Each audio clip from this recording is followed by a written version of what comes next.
Buenas tardes.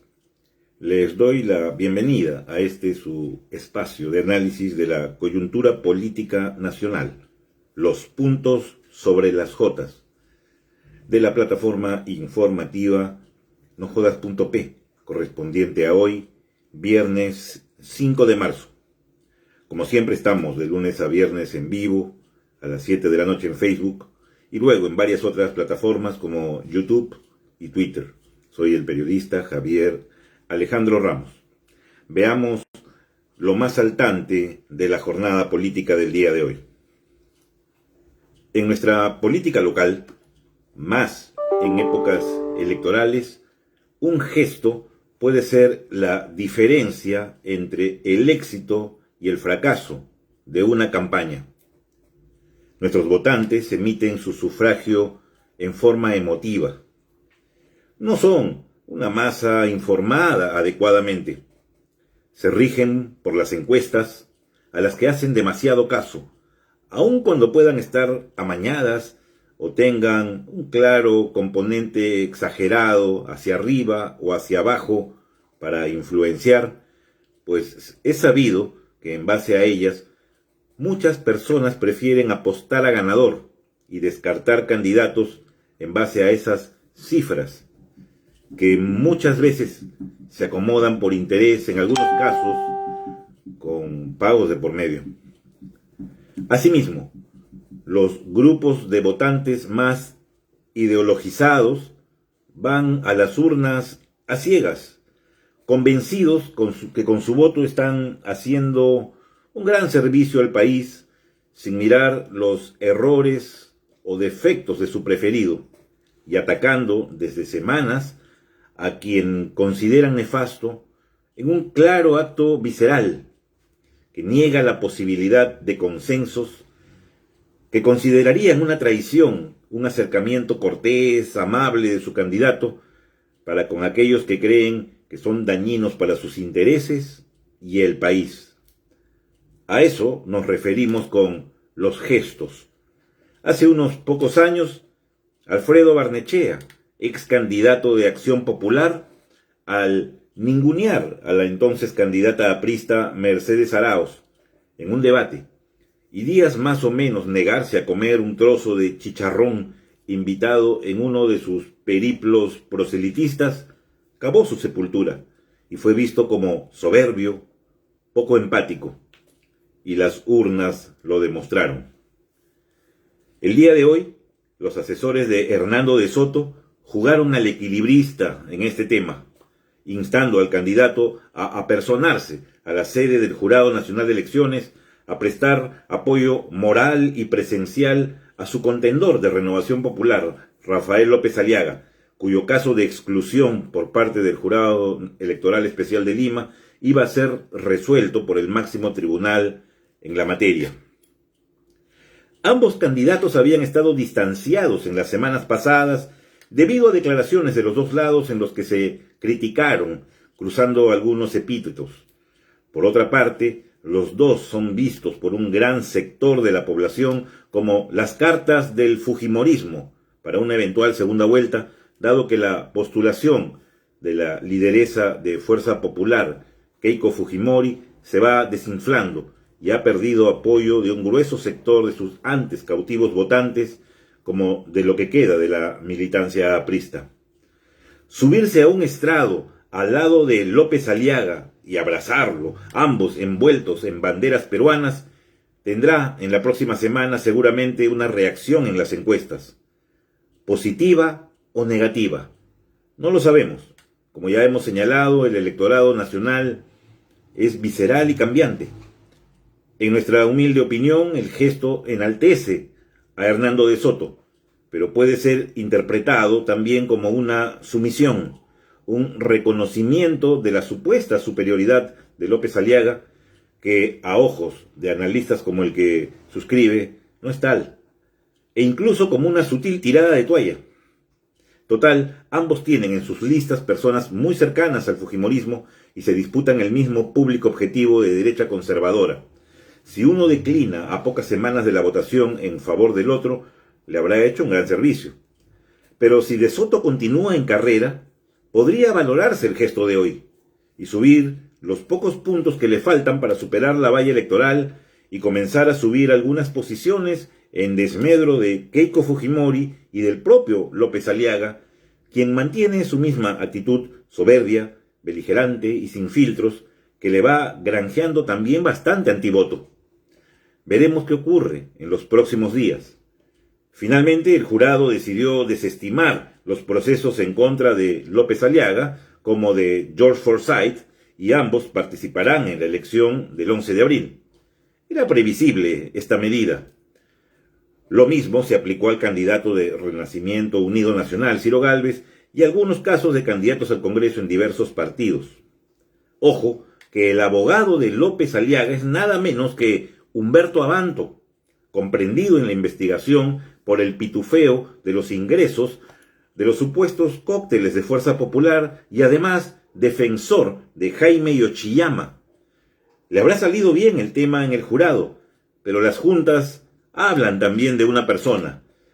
López Aliaga ofrece expulsar a Odebrecht del país y ha contratado a un abogado con evidentes vínculos con la empresa brasileña a la que benefició con laudos arbitrales a favor de ellos.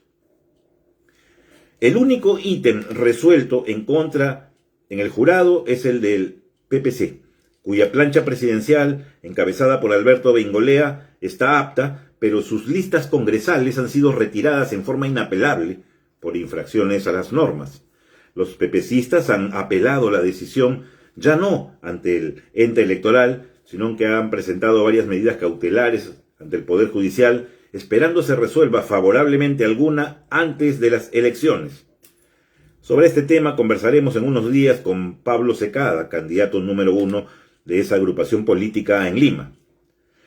Respecto a otros candidatos, opuestos al fujimorismo y a los dos que mencionamos como afines a él, se han visto en las redes esta semana una mayor expectativa a los ofrecimientos de Johnny Lescano de Acción Popular y Verónica Mendoza de Juntos por el Perú, víctimas de un terruqueo bastante burdo por parte de los sectores que no ven con buenos ojos que puedan estar en la segunda vuelta electoral, según la última encuesta del Instituto de Estudios Peruanos. Los deslindes de ambos con el radicalismo extremo de la subversión y con personajes cuestionados por corrupción han sido oídos con un poco más de credibilidad que antes y mantienen su ventaja, que sigue siendo etérea hasta que no estemos a días de los comicios, pero de que siguen sumando es evidente. También el Partido Morado, en comparación con las candidaturas de Daniel Urresti de Podemos y de César Acuña de Alianza por el Progreso.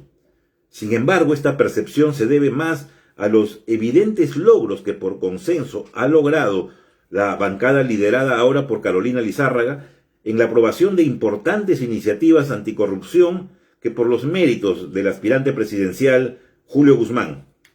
Se nota que hay una mayor cercanía de la población con la lista congresal morada que con la postulación del candidato a la jefatura de Estado.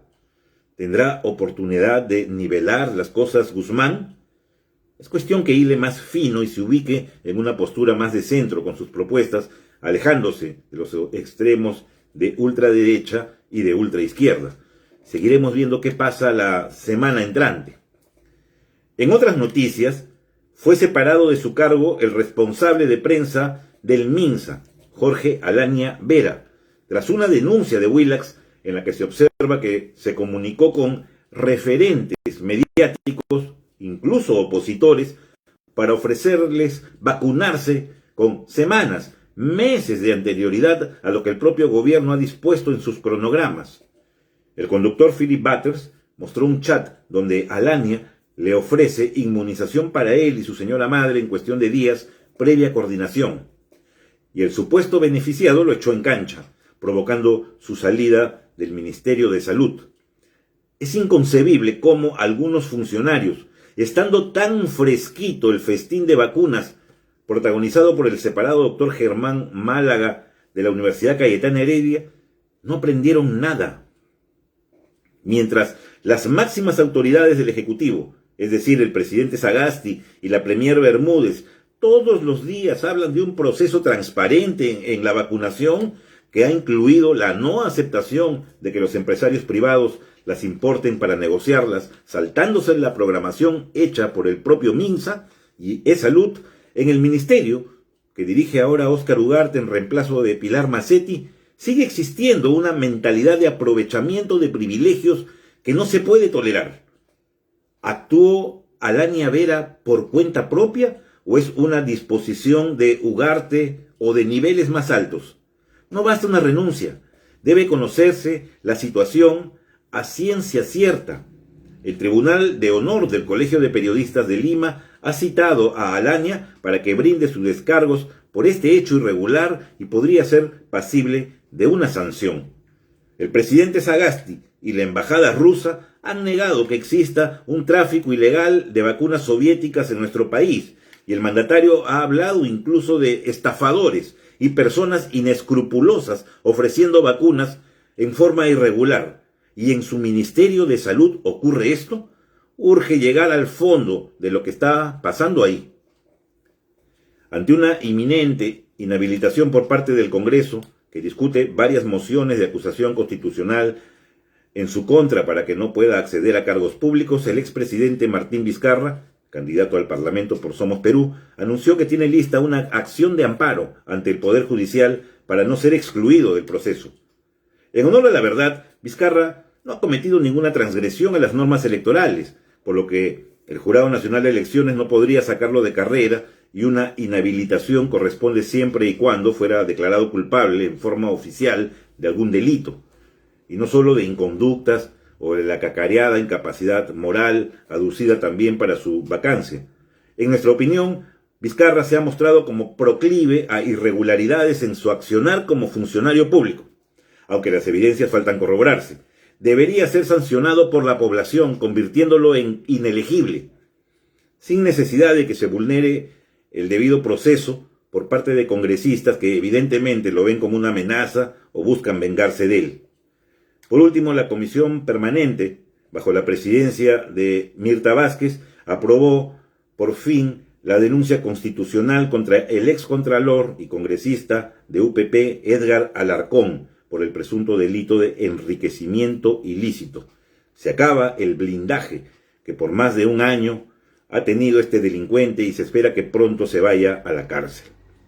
Eso es todo por hoy en los puntos sobre las Jotas. Último programa de la semana. Volvemos el lunes como siempre a las 7 de la noche. Y tras el programa de ese día de lunes tendremos una entrevista con el periodista Óscar Eduardo Bravo, que candidatea con el número 1 en el Cusco por el partido Avanza País que lidera Hernando de Soto. Tiene muchas novedades que contarnos. Hasta el lunes. Buenas noches.